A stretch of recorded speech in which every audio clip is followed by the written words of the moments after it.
आइए अपनी इडियम्स और फ्रेजेस की श्रृंखला को, सीरीज़ को आगे बढ़ाते हैं और जानते हैं एक बहुत ही प्यारा एग्जाम्पल जो बहुत ही पॉपुलर है और बहुत ही ज़्यादा इस्तेमाल किया जाता है।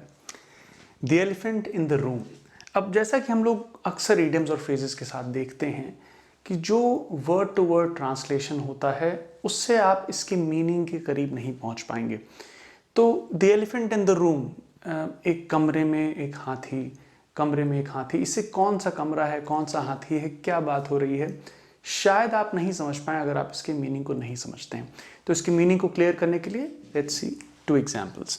The elephant in the room was there ongoing conflict, पहला एग्जांपल।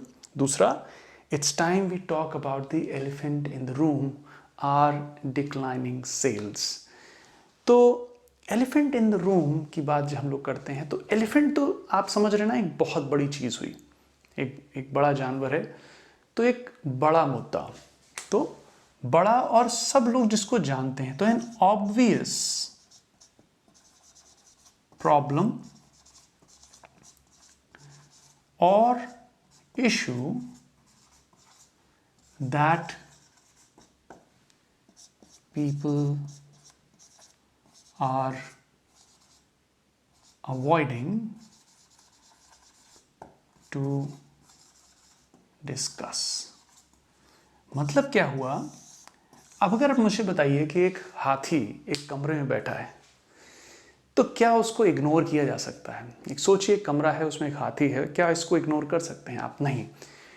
इसका मतलब यह है कि अगर एक हाथी बैठा है और आप उसकी बात नहीं कर रहे हैं तो कहीं ना कहीं आप एक बहुत बड़ी चीज़, जो सबसे बड़ा मुद्दा है, उसको इग्नोर करके बाकी की बातों में लगे हुए हैं। तो एलिफेंट इन द रूम मतलब एक बहुत बड़ा मुद्दा जो सबसे ऑब्वियस है, सब लोग उसको जानते हैं। एलिफेंट इन द रूम अगर होगा तो अननोटिस तो नहीं रहेगा। आप नोटिस करेंगे अगर एक कमरे में, इस कमरे में एक हाथी आ जाए तो उसको नोटिस तो करेंगे, लेकिन मान लीजिए मैं उसकी बात ही ना करूं, मैं कुछ और बात कर रहा हूँ, यार आप बताओ मौसम क्या चल रहा है, इस टाइप के, तो कहीं ना कहीं मैं एक बहुत बड़े मुद्दे को, जो सबसे बड़ा मुद्दा है इस रूम का, उसको अवॉइड कर रहा हूं और उसके बारे में बात नहीं कर रहा हूं। तो एन ऑब्वियस प्रॉब्लम और इशू, ऑब्वियस इसलिए क्योंकि सबको पता है, मोस्टली जो लोग रूम में होंगे उनको सबको पता है क्या है मुद्दा, but still they don't discuss about it, they don't talk about it, simply because it might be uncomfortable for people. The elephant in the room was there ongoing conflict, मतलब एक मीटिंग है, मान लीजिए 2-3-4 लोगों के बीच में कुछ लड़ाई झगड़ा हुआ है, सबको पता है, लेकिन सब लोग उस बात के बारे में, बात को अवॉइड कर रहे हैं, उसके बारे में बात नहीं करना चाह रहे हैं।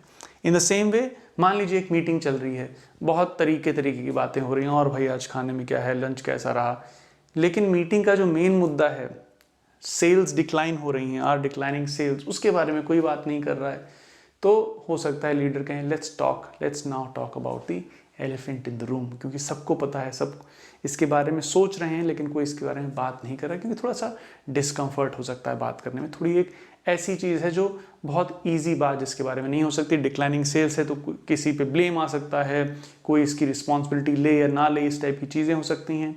That's why people are trying to avoid to discuss it.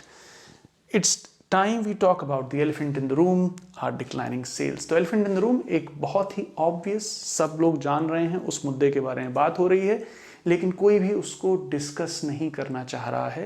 लोग उसके बारे में बात करना अवॉइड करना चाह रहे हैं, because it can be uncomfortable for some people.